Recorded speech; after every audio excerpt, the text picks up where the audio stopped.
আমরা দুজনে বেরিয়ে পড়লাম 1 জানুয়ারির বিকেলবেলায়, তারপরে সন্ধ্যে, তারপরে রাতে ঘরে ফিরেছি।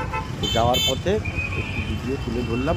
ওপরে ট্রেন যাচ্ছিলো, নিচ দিয়ে যদি কোনো ময়লা পড়ে তার জন্য আমরা একটু দাঁড়িয়ে গেছিলাম। ট্রেনটা চলে যাওয়ার পরে তারপরে আমরা আবার রওনা দিলাম, যাচ্ছি আমরা বি গার্ডেন থেকে। মনে হচ্ছে যেন আমরা কলকাতায় পার্ক স্ট্রিটে আছি।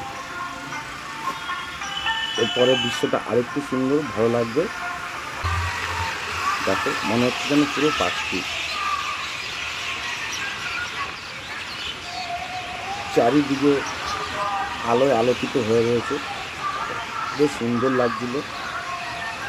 আমাদের হাওড়া চেনাই যাচ্ছে না, মনে হচ্ছে না আমরা কলকাতাতে আছি। এটা পুরো দাসনগর রাস্তা, যেটা আমরা সেকেন্ড ডিভির দিকে যাচ্ছি। ইচ্ছাপুর, বেলেপোল, বাইপাস যাই বলো। তো আমরা এই রাস্তাটা পার করে দিয়ে তারপরে আমরা পৌঁছাবো বি গার্ডেন। এটা ডুমুরজলা স্টেডিয়াম, সবাই চেনো। যারা দূরে থাকো তারা দেখে নাও, আমাদের এটা ডুমুরজলা স্টেডিয়াম। এখানে ভোট গণনা হয়, এখানে কোনো আর্টিস্ট অনেকেই আসে। মিঠুন চক্রবর্তী এসেছিলো, বাংলা অনেক আর্টিস্ট এসে এখানে প্রোগ্রাম করে। আমরা এটাকে ক্রস করে বেরিয়ে দেখো মধ্যখানে একটা টোটো এমনভাবে মানে কাটালো, মানে কি বলবো এদেরকে। টোটোওয়ালারা আর কোনোদিন শোধরাবে না, যে যেখান দিয়ে পাচ্ছে ঘুরিয়ে নিচ্ছে। এখনই আমাদের একটা ছোট্ট করে একটা অ্যাক্সিডেন্ট হয়ে যেত। তো আমাদের দেখতেই পাচ্ছি, আমাদের যন্ত্রপাতি নিয়ে আমরা বেরিয়ে পড়েছি রাস্তায়। তো আমরা গিয়ে ওখানে অনেক আনন্দ করেছি, মজা করেছি। খুব ভালো লাগলো। ওই দিনকে আমার পার্টনারের জন্মদিন ছিল। তো আমরা জন্মদিনের উপলক্ষে ওখানে একটুখানি আনন্দ করলাম, মজা করলাম। আমরা চলে ঢুকে গেলাম বি গার্ডেনের ফার্স্ট গেটে। কিন্তু আমরা অনেক লেটে এসেছি, এখানে জানতাম না। টাটা করো, 6টা অবধি এখানে সময়, লোক বেরোচ্ছে, আমরা ঢুকছি। তো এখানে আবার আমরা কিছু 2-1টা টিকটক করে নিয়ে তারপর আমরা নিজেরা বেরিয়ে এসে একটু খাবার পেট্রোলও করতে হবে। তো আমরা চলে আসলাম মোগলে। আমরা একটু বিরিয়ানি নিয়ে নেবো। আর এখানে একটা রোস্ট চলছিল, আমি বললাম কি রোস্ট নেবে নাকি, বলছে না, ও কাঁচা থাকবে কি থাকবে, ওর একটু পিটপিটে নেবাই, তো নেয়নি। তারপরে কী করলো, ও চিকেন বিরিয়ানি খেতে একটু ভালোবাসে। তা আমরা একটু চিকেন বিরিয়ানি নিলাম, আর এক্সট্রা 1 পিস মটন নিয়ে নিয়েছিলাম, মানে বিরিয়ানি নয়, শুধু মটন। তারপরে বললো যে একটু খিদে পেয়ে গেছে, টিফিন করবো। আমি বলি কী টিফিন করবো, এখানে তো বসে যাবে না, যা ভিড়। কেন মোগলের 2টো কাউন্টার, একটা কাউন্টার বন্ধ আছে, ওখানে কাজ চলছে। তো আমি কী খাবে, বললো আমি তাহলে এগ চিকেন রোল খাবো একটা। আমি তাহলে চলো ঠিক আছে, তাহলে এগ চিকেন রোলের জায়গায় যাওয়া যাক, তুমি আগে বিরিয়ানিটা নিয়ে এসে বেরো। আর এগ চিকেন রোলটা এখন এত সাপ্লাই দিচ্ছে, তাড়াতাড়ি ডালটা দিয়ে ভাজছে, কিন্তু ভেতরটা কাঁচা থেকে যাচ্ছে, ওপরটা কোনো রকম লালচে হয়ে যাচ্ছে, আর ডিম ভেঙে দিয়ে দিচ্ছে। আমরা ঠিকমতো খেতেও পারিনি। আর ওই খাওয়াটা পরে আমাদের গাড়িতে রাখা ছিল, ও রাস্তার ডগিরা খেয়ে নিয়েছে। ভালো হয়েছে, দানে দানে একটু লিখায় খানে বালে কানা। তো আমরা আবার এই রোস্টটা একটু আগে একটু দেখিয়ে দিলাম। ওকে বলছিলাম যে একটা নিয়ে নেবো নাকি, বলছে না আমার একটু ইয়ে লাগে, পিটপিটনি ডাই ঝিঙে লাগে। বলছি কি কাঁচা থাকবে না থাকবে। আমি চলো ঠিক আছে, তাহলে একটা এগ রোল নিয়ে যাক। এমন একটা এগ রোল ভাজছে, আর শুধু আমাদের জন্য না, প্রচুর ভাজা হচ্ছে। দেখো কত হাতে স্পিড, কত ফাস্ট ভাজছে, যে তার জন্য দেখো রুটিটা যে ছেঁকার কোনো ব্যাপারই নেই। ওই তেলের মধ্যে যেটুকু ভাজা হলো, কিন্তু ততটাই তো ভাজা হয় না লাচ্ছা পরোটা, ভেতরটা কাঁচা থেকে যায়। একেবারে বিশ্রী হয়েছে, নমক নয় কিছু নয়, মানে এত সেল, এত ওখানে কাস্টমার, মানে উপচে পড়েছে। দাও কীভাবে লাইন রয়েছে। সেই ডালটা দিয়ে ভাজা হয়, এটা একটা ওখানে বেনিফিট। কোনো নর্মাল মানে পচা তেল দিয়ে বা এই তেল দিয়ে রান্না হয় না। তো এই জন্য একটু মোগলে একটু ভিড়টা পড়ে বেশি। দামও সেরকম, কোনো যে কম দাম যে তা নয়। এগ রোল চিকেন নিলে ওখানে 130 টাকা। তো আমরা আমাদের নাম্বার কখন স্লিপ দিয়েছি, আমাদের কখন আসবে কে জানে। তো আমি বললাম একটু ম্যাডামকে ছেড়ে দিন, কেননা আমরা একটু অনেকটা দূর যাবো। তারপর নাম্বার খুঁজতে বললো পেয়েছে নাম্বার, কারণ ওদের নাম্বার আমার জমা দিতে হয়।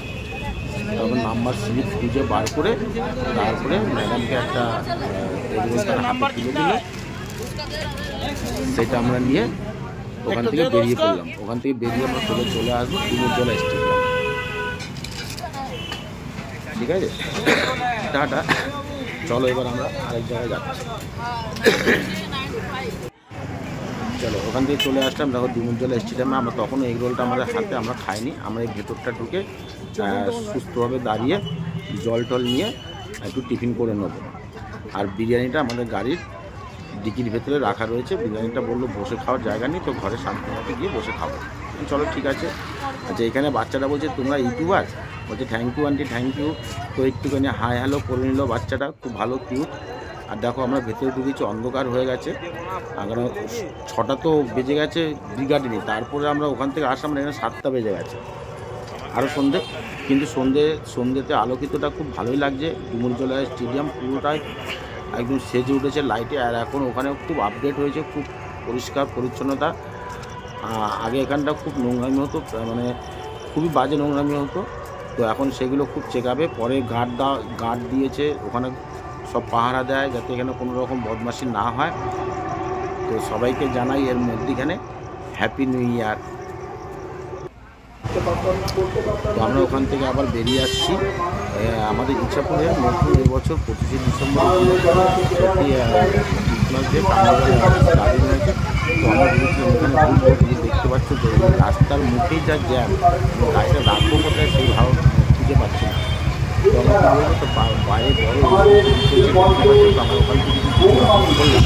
তারপর কিছুটা আগে গিয়ে দেখলাম একটু ফাঁকা জায়গা রয়েছে, তারপরে আমি কার্নিভালের ভেতরটা এবং একটুখানি ভিডিও তুলে নিয়েছি। তারপরে আমরা ওখান থেকে বেরোচ্ছি, যে এই কার্নিভালে দেখো কিছু সাজিয়েছে রাস্তাটা, ভালোই লাগলো। একটু আগে গিয়ে আমরা আবার দাঁড়াবো, দেখো একদম রাস্তা খুব জঙ্গল।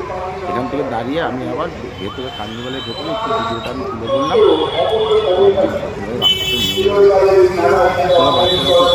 বাচ্চারা দেখে প্রচণ্ড ভিড় হয়েছে। প্রথম বছর এটা স্টার্টিং হলো, খুব ভালো লাগলো।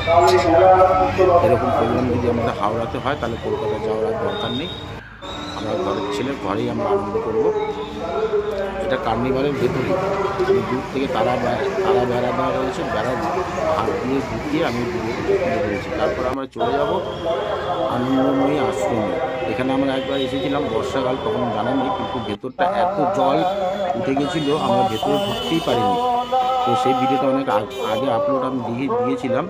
এখন সেই আনন্দময়ী আশ্রমে আমরা আবার সেই ঢুকলাম। এই ভেতরটা খুব জলমগ্ন ছিল।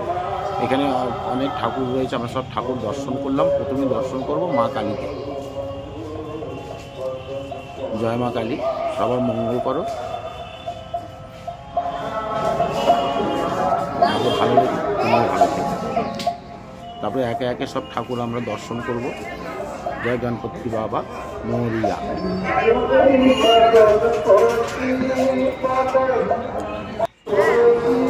এখানে এক মহান ব্যক্তি রয়েছে, নিচে আমি নামটা দেখাতে পারছি না, একটু জুম করতে হবে, জুম করলে গাছে আটকে যাবো।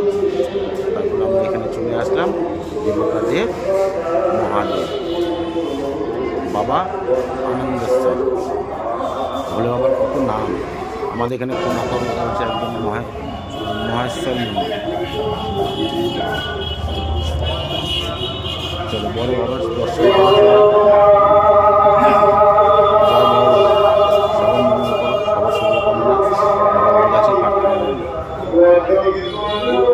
এখানটা অনেকটাই বড় জায়গা, আমরা অনেকটা ঘুরে দেখেছি, কারণ এর আগে আমরা এসেছিলাম, আমি জানি এই জায়গাটা খুব ভালো শান্তিপ্রিয় জায়গা।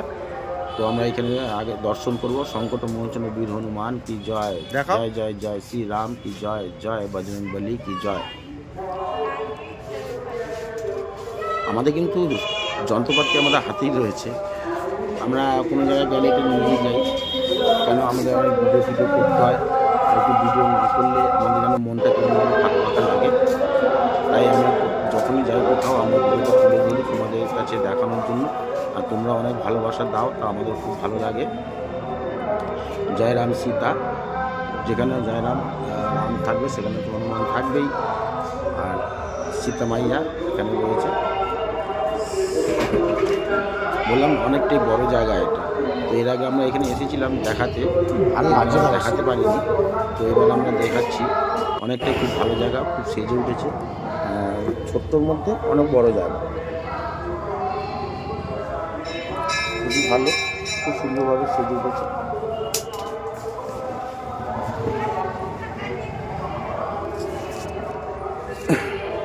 একটা ছোট্ট ছোট্ট মন্দির রয়েছে, মন্দিরটা হালকা একটু জুম করে তুলে নেব।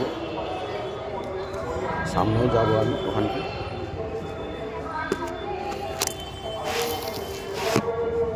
দেখেছো অনেকটা বড় জায়গা, আর লাইটিং করেছে, বেশ ভালোও লাগছে। বিকেলবেলা এখানে অনেক মানুষেরা আসে, এখানটা বসে বিশ্রাম করে। এখানে গান বাজনাও হয়, ঠাকুরের নাম কীর্তন হয়। তারপরে এখানে প্রসাদ দিচ্ছিল, আমরা একটু প্রসাদও নিয়ে নিলাম। এই রোদে প্রসাদ মিষ্টি, টুম্পাসনে তো খুব হাসি। তো আমরা আবার এখান থেকে সোজা বেরিয়ে আসবো আমাদের বাড়ির পথে, কারণ অনেকটাই আমাদের ঘোরা হয়েছে। আর আজকে খুব ঠান্ডাও পড়েছিল জানো, আর চারিদিকটা না পুরো আলোয় আলোকিত। আসার পথে দেখলাম দার্জিলিংয়ের একটা ফাংশন হচ্ছে, সোজা বাড়ি চলে আসবো, কোথাও আর দাঁড়ায়নি। তো আমাদের ভিডিওটা কেমন লাগলো প্লিজ অনুরোধ জানাবেন কমেন্ট করে। টাটা।